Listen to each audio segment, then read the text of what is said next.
ಮುಖ್ಯಮಂತ್ರಿಗಳಾದಂಥ ಸನ್ಮಾನ್ಯ ಶಿವಕುಮಾರ್ ಅವರು ಏನು ಗ್ಯಾರಂಟಿಗಳ ವಿಚಾರದಲ್ಲಿ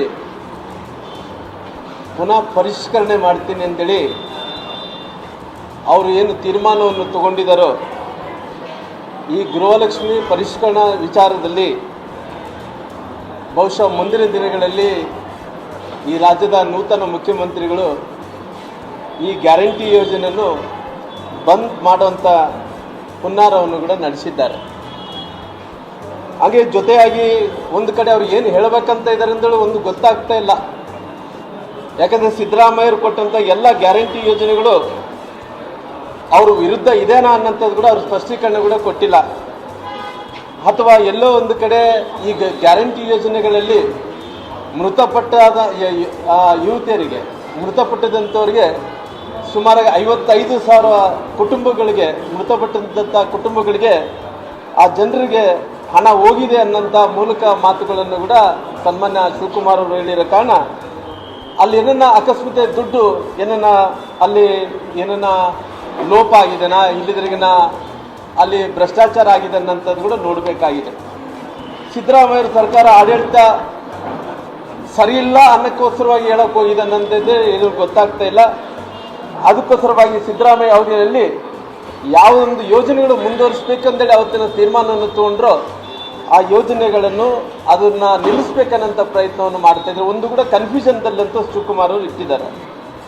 ಒಂದು ಕಡೆ ಇವತ್ತು ಅವರು ಅಧಿಕಾರಕ್ಕೆ ಬಂದಿರೋದು ಇವತ್ತು ಕರ್ನಾಟಕ ರಾಜ್ಯದಲ್ಲಿ ಇವತ್ತು ಸುಳ್ಳೇಳೆ ಇವತ್ತು ಅಧಿಕಾರಕ್ಕೆ ಬಂದಿದ್ದಾರೆ. ಇವತ್ತು ಎಲ್ಲ ಗ್ಯಾರಂಟಿಗಳನ್ನು ಎಲ್ಲರಿಗೂ ಕೊಡ್ತೀವಿ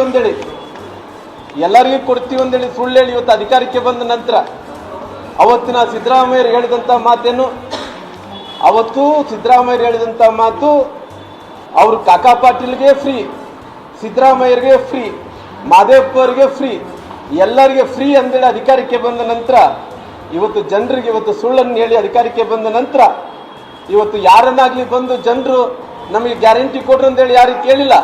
ಹೌದು, ಹೆಣ್ಮಕ್ಳು ಬಂದು ಫ್ರೀ ಬಸ್ ಕೊಡು ಅಂತೇಳಿ ಯಾರಿಗೆ ಕೇಳಿಲ್ಲ. ಆದರೆ ಕೂಡ ನಿಮ್ಮ ಸ್ವಾರ್ಥ ಸಲುವಾಗಿ ಇವತ್ತು ಕೊಟ್ಟು ಪುನಃ ಪರಿಷ್ಕರಣೆ ಮಾಡೋಕ್ಕೇನು ಹೊಂಟಿದ್ರು, ತಾವು ಬಂದ್ ಮಾಡೋಕ್ಕೇನು ಕೊಟ್ಟಿದ್ರು, ಈ ರಾಜ್ಯದ ಹೆಣ್ಮಕ್ಳ ಮುಂದೆ ಮಹಿಳೆಯರ ಮುಂದೆ ತಾವು ಕ್ಷಮೆಯಾಚನೆಯನ್ನು ಮಾಡಬೇಕನ್ನಂಥ ಒತ್ತಾಯವನ್ನು ಕೂಡ ನಾನು ಮಾಡೋಂಥ ಕೆಲಸ ಮಾಡ್ತೀನಿ. ಯಾಕಂದರೆ ಎಲೆಕ್ಷನ್ ಅಂತೂ ತಾವು ಗೆದ್ರಿ, ಎಲೆಕ್ಷನ್ ಸಲುವಾಗಿ ತಾವು ಗ್ಯಾರಂಟಿ ಕೊಡಬೇಕಾಯಿತು, ಗೆದ್ದ ನಂತರ ಇವತ್ತು ಏನು ಹೇಳ್ತಾ ಇದ್ರಿ, ಎಲ್ಲೋ ಒಂದು ಕಡೆ ಗ್ಯಾರಂಟಿ ಯೋಜನೆಯಲ್ಲಿ ದುರ್ಬಳಕೆ ಆಗಿದ್ದಾವೆ. ಇವತ್ತು ಗ್ಯಾರಂಟಿ ಯೋಜನೆಯಲ್ಲಿ ಸಾಕಷ್ಟು ದುರ್ಬಳಕೆ ಆಗಿರೋ ಕಾರಣ, ಭ್ರಷ್ಟಾಚಾರ ಆಗಿರೋ ಕಾರಣ ಅದನ್ನು ನಿಲ್ಲಿಸ್ಬೇಕಂತೇಳಿ ಒಂದು ಪ್ರಯತ್ನವನ್ನು ಮಾಡ್ತಾ ಇದ್ರಿ. 55,000 ಜನರಿಗೆ ಇವತ್ತು ಸತ್ತಂಥವ್ರಿಗೆ ಮೃತಪಟ್ಟಿದ್ದಂಥವ್ರಿಗೆ ಅಕೌಂಟು ಕೂಡ ಹಣ ಹೋಗಿದೆ ಅನ್ನೋಂಥ ಮಾತನ್ನು ಕೂಡ ತಾವೇ ಹೇಳ್ತಾ ಇದ್ರಿ. ಹಂಗಾಗಿ ಇವತ್ತು ನೀವು ರಾಜ್ಯದಲ್ಲಿ ಇವತ್ತು ನಮ್ಮ ವಿಧಾನ ಪರಿಷತ್ ಸದಸ್ಯರಂತ ರವಿಯಣ್ಣವ್ರು ಕೂಡ ಇಲ್ಲಿದ್ದಾರ. ಅದೇ ರೀತಿಯಲ್ಲಿ ಕೂಡ ಇವತ್ತು ಸದನದಲ್ಲಿ ಕೂಡ ತಾವು ಒಪ್ಕೊಂಡಿದ್ರಿ.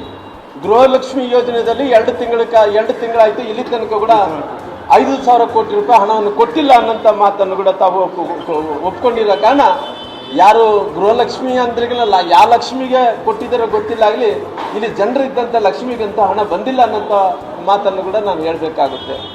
ಅದಕ್ಕೋಸ್ಕರವಾಗಿ ಒಂದು ಕಡೆ ಸಿದ್ದರಾಮಯ್ಯರದು ಇವತ್ತು ಶಿವಕುಮಾರ್ದು ಶೀತಲ ಸಮರದಲ್ಲಿ ಇವತ್ತು ಯುದ್ಧಗಳು ನಡೀತಾ ಇದ್ದಾವೆ.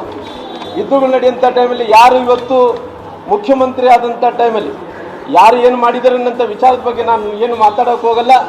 ಬಹುಶಃ ಇವತ್ತು ಶಿವಕುಮಾರ್ ಅವರು ಮುಖ್ಯಮಂತ್ರಿ ಆದ ನಂತರ ಮೊನ್ನೆ ಕನಕ್ಪುರ್ಗೆ ಹೋಗಿದ್ದರು. ಕನಕ್ಪುರ್ಗೆ ಹೋದಂಥ ಟೈಮಲ್ಲಿ ಆಪಿಲನ್ನು ಕಚ್ಚಿ ಜನರ ಮಧ್ಯೆ ಎಸೆಯುವಂಥ ಕೆಲಸ ಮಾಡ್ತಾಯಿದ್ರು. ಅವ್ರ ಸ್ಟೈಲ್ ಗಮನಿಸಿದಂಥ ಟೈಮಲ್ಲಿ ಅವರು ಇನ್ನು ಮುಂದೆ ನಾನು ತಿಂದ್ರ ನಂತರ ಉಳಿದಿದ್ದೆಲ್ಲ ಕೂಡ ರಾಜ್ಯದ ಜನರಿಗೆ ಎನ್ನುವಂಥ ರೀತಿಯಲ್ಲಿ ಅವರು ಆ್ಯಪಿಲನ್ನು ಕಚ್ಚಿ ಜನರಿಗೆ ಎಸೆಯುವಂಥ ಟೈಮಲ್ಲಿ ನಾವೆಲ್ಲರೂ ಕೂಡ ನೋಡಿದ್ವಿ. ಅವ್ರು ಕಚ್ಚಿ ಅವರು ತಿಂದಿದ್ದ ನಂತರ ಉಳಿದಿರೋದು ಈ ನಾಡಿನ ಜನರಿಗೆ ಅನ್ನೋಂಥ ರೀತಿಯಲ್ಲಿ ಅವರು ಒಂದು ಸಂದೇಶವನ್ನು ಕೊಡುವಂಥ ಕೆಲಸ ಕೂಡ ಮಾಡಿದ್ದಾರೆ.